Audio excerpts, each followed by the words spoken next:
Hey guys, welcome to my channel. My name is Mina. In this video, I'm going to be talking to you about this vest that I made following my own vest pattern from the other vest series. So I am the type of person who will be working on a project and then a new idea will come to me, and then that idea will really start to excite me, and then I will have to put aside whatever it is I'm working on and start that new project. And this is something I've been doing ever since I was a little child. Like, I'll have several different things that I'm working on and often I won't finish them.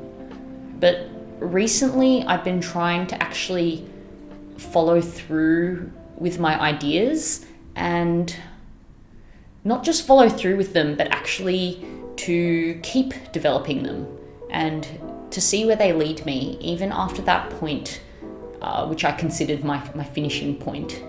So with that green vest that I made, like that vest, that took me a really long time to figure out how to make that. So I was thinking, instead of that being it, like, wouldn't it be interesting to actually keep developing that idea and keep building upon it,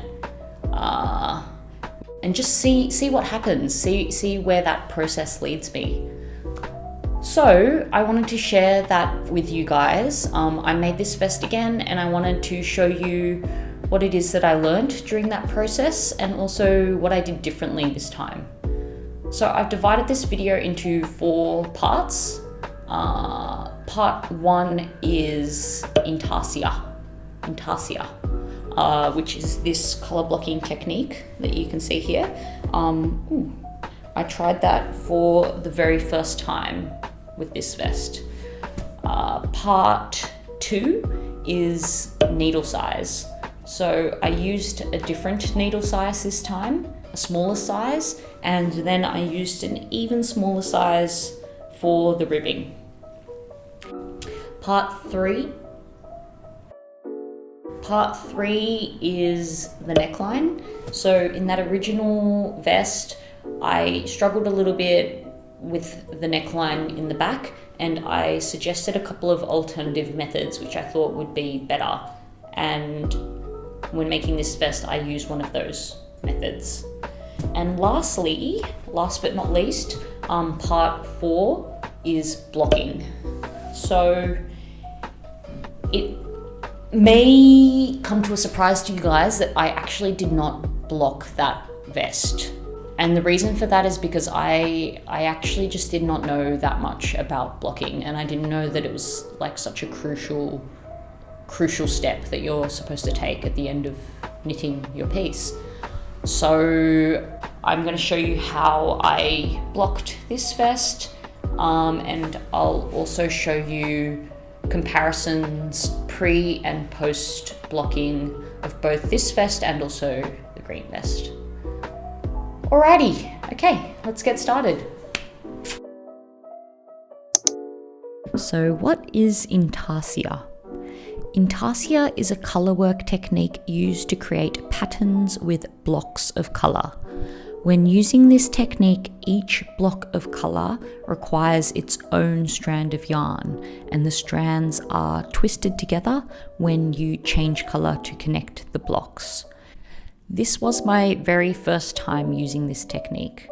I didn't find it too difficult, probably because of the simplicity of my design. However, I did struggle a little bit with keeping my stitches the same size where the color change occurs. So here I am setting up the blocks of color. I decided to knit 60 stitches in the blue and 30 in the red. The reason for this is simply that I didn't have as much red yarn left. Recently, I've realized that there's actually a kind of beauty to letting the materials you have dictate how you make something. I wouldn't have chosen this design otherwise, but I'm really happy with the way it turned out. So to start the red block, I made a loop with my red yarn and just started knitting with it.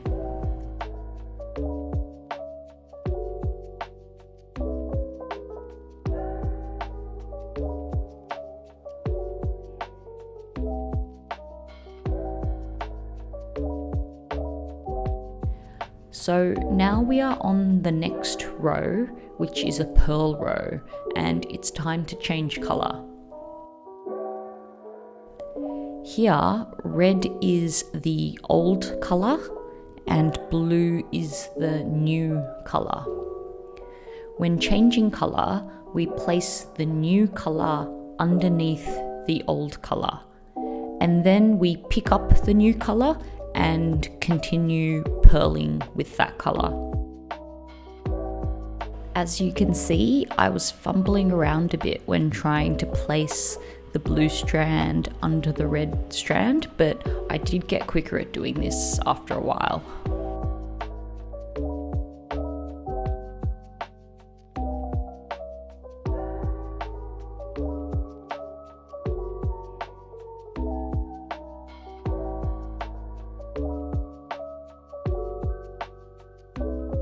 The process on the knit row is pretty much the same. You make sure the new colour yarn is underneath the old colour yarn, and then you resume knitting with that new colour. I didn't film myself doing much of this process because as a beginner I was still getting the hang of it, but if you are interested in trying this technique, I highly recommend watching this video by a Knitty Cats Knits. It was extremely helpful for me and everything was explained so clearly and so much better than I can explain it, so I'll link it in the description below and you guys can check it out if you want to try Intarsia for the first time. I'm really excited to try more complicated designs using this technique in the future, and I think this vest was a good introduction to the technique for me. Have you tried this technique before, or do you want to try it? Let me know in the comments below.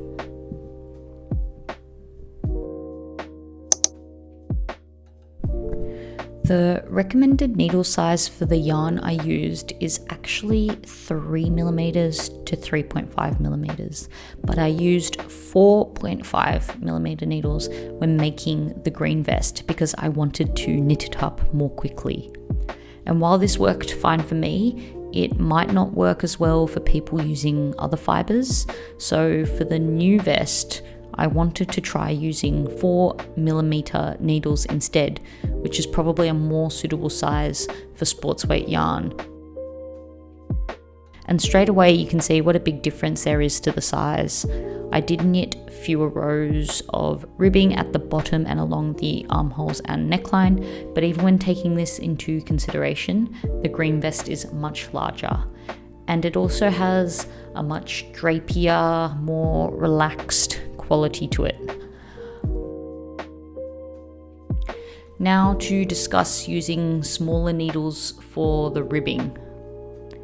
Many patterns I've seen instruct you to use a smaller needle size for the ribbing than for the main body of the garment, and I never understood why, and I also didn't think about this very much when making my original vest series. But since then I have learnt that it is because the size of an individual rib stitch is larger than the size of an individual stockinette stitch when knit using the same size needles. And I find this quite bizarre, but it is apparently true. And I found an excellent video that explains this really clearly by Roxanne Richardson. Check it out if you're interested. And for this reason, I used 3mm needles for all the ribbing in this vest. And I agree, it actually looks so much better. But I learnt about this after already finishing the front and back pieces. So I actually went back and had to redo the ribbing, and this was not an easy process. I did this by first going along the bottom edge of the stockinette portion with my needles and picking up all the stitches, as you can see here. After that, I detached the original ribbing.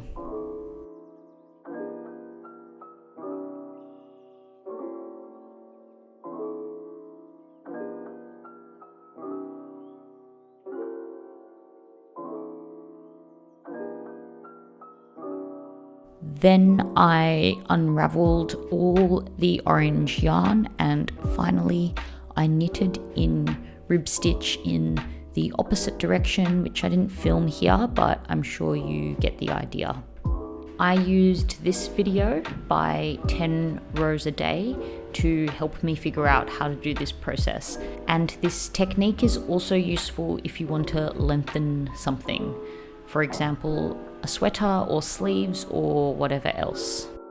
I apologize for linking so many videos, but knitting this vest was a huge learning process for me, and I learn mostly from YouTube, so I thought I would share with you the videos I found helpful. In part 2 of the vest series, I discussed some alternative methods for the neckline for the back piece. While knitting this vest, I decided to use option 2 because I was curious about how it would look. And I had no problems with it at all, and this is how it looks here, and I think it looks really, really nice. You could also use this method for the front piece if you want a crew neck instead of a V-neck vest. And while I'm here, a knitter also reached out to me on Instagram and said they tried the other option, which was to simply knit until you had enough rows, a total of 50 rows in stockinette stitch, and then bind off, creating a straight neckline. They said that this method worked fine and there were no problems with it, so that is also good to know. Alrighty, so what is blocking? Blocking is a process that shapes and sets a finished knitted piece. Blocking can be used to ensure the dimensions of a garment are correct, to make two pieces that need to match the same size, or to make stitches look nicer and more even. There are 3 ways to block: wet blocking, steam blocking, and spray blocking. According to Brooklyn Tweed, wet blocking is one of the most transformative processes in knitting. During its first wash, a knitted garment will undergo a profound change. For a woolen hand knit, the fibres will plump up and cohere into a beautifully even and sturdy fabric. Thus, your project is never truly finished until it's been blocked, and once blocked, it will never again be the same as it was when you first bound off. Whew. So, yep, I guess blocking is extremely important. So I'm going to show you how I wet blocked my vest. So what you just saw was me filling a bucket with room temperature water and gently making sure that the vest was completely wet. I then let it sit for about 15 minutes. So now here I am gently squeezing all the water out. I was as gentle as possible because I didn't want to stretch the vest in a strange way, but I did spend quite a bit of time trying to get as much water out as possible. After this, I laid out my vest on my blocking surface. You can buy specific blocking mats for knitting, but they are basically just those jigsaw foam mats that you see in kids' play areas. The fancy ones have grids printed on them to help with dimensions, but I think the regular foam mats are a cheaper option and would do the trick. I don't have any of those, so I just used a big piece of cardboard and then laid a beach towel on top.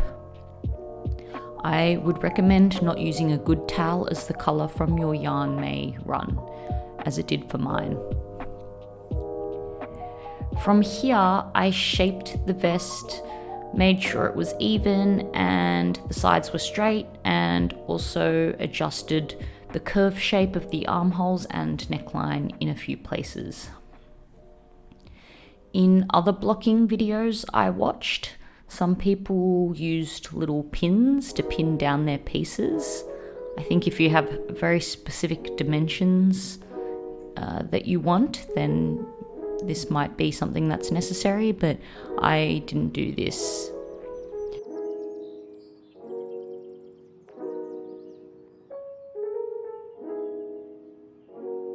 I then let my vest air dry over about a day. I foolishly didn't take a video of the vest before it was blocked, except for this one here, but that is before I knitted the armhole and neckline ribbing. As you can see though, after the blocking it is much more relaxed in shape, and it is also a little bit bigger than before. I wouldn't describe the fibres as plumped up like the Brooklyn tweed quote stated, but the fabric is definitely more even, and when wearing it, it feels like it hangs more naturally. Here is the green vest before blocking. I'm just going to show you the intro from the vest series. And here it is now. You can see once again that the fabric is more relaxed and the vest is a bit bigger than it was before. And it just feels more comfortable to wear, kind of like after you've had a hoodie or a jumper for a few weeks and it starts to soften. So yep, that was my experience of blocking. I do feel bad about not addressing it in my original series, but I honestly didn't know that it was such a big deal. If you're about to start making your vest, I advise you to knit a gauge swatch, then block that gauge swatch, and then make any of your calculations based on that blocked gauge swatch. One more thing I forgot until just now. For the original vest, I left the ribbing at the bottom detached, and for this vest, I joined it all up. And I quite like it actually. I don't know, what do you guys prefer? Okay, that is all for today. Thank you so much for watching. Hopefully this video was useful for you. I hope you have a beautiful day. See you next time. Bye.